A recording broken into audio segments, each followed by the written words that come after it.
سلام دوستای عزیز، خوش اومدین به پارت دوم بقلاوا جور کردن من و مادرم. اگر ویدیوی اول دیده باشین تغییرات حتما حس میکنین در بقلاوا. و دوستای عزیز مواد لازم 2 گیلاس شیر هست همراه با 100 گرم مسکه.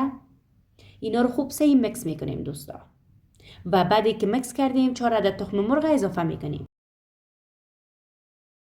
تخم مرغ دوستا همراه مواد دیگه ما مکس میکنیم. بعد از اینکه مکس شد میتونیم 6 گیلاس آرد همراه با 2 قاشق بیکینگ پودر که در بینش ما اضافه کردیم کم کم آرد ما رو اضافه میکنیم به داخل مواد ما. البته اگر خواستین میتونین که آرد تمام شه یک جای اضافه بکنین، اما ما کم کم کردم.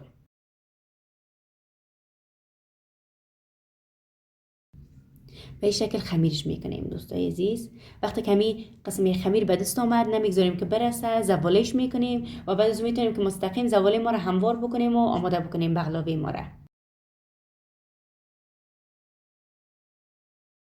قسمی که میبینید دوستای عزیز باید خوب صحیح نازک باشه خمیر ما. و در قالب که از قبل ما چرب کردیم لایه اول اضافه میکنیم و همراه مسکه روش چرب میکنیم و میتو دیگر لایه ها را اضافه کرده میریم و در بین کم کم چهارمغزه که از قبل توته شده باشه را اضافه میکنیم. دوستای عزیز در ویدیوهای خیلی زیادی هست در یوتیوب قسمی که میبینین بقلاوا آماده کردن، اما به اینکه دفعه اول آماده بکنین تجربه نداشته باشین باور کنین اصلا خوب نمیاد، بخاطر بعضیا راز و تکنیک خود نمیگه. اما در این ویدیو ما تمام نکاتش براتون درست گفتیم. قسمی که میبینین به می اندازه ساده است و موادش هم خیلی ساده و آسان است. ما مطمئن هستم در خانه هایتان دارین. بعد از اینکه خمیر ما رو برش دادیم دوستا، روی خمیر همراه با مسکه چرب میکنیم.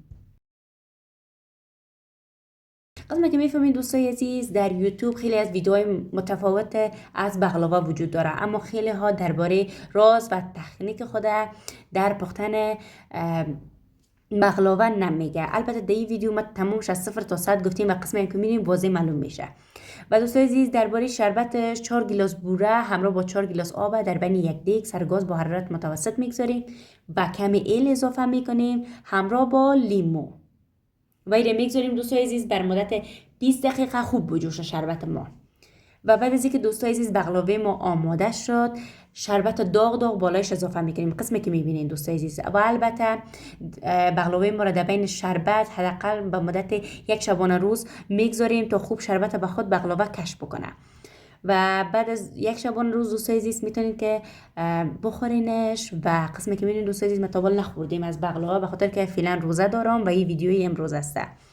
امیدوارم که دوستای عزیز مورد پسندتان این ویدیو قرار بگیره و اگر ویدیو رو دوست داشتین لطفا لایک و سابسکرایب یادتان نره و اگر هم خواستین نظریاتتان در کامنت ها با ما شریک بسازین. و تا ویدیوی بعد شما رو به لایک پاک میسپارم. خدا حافظتان.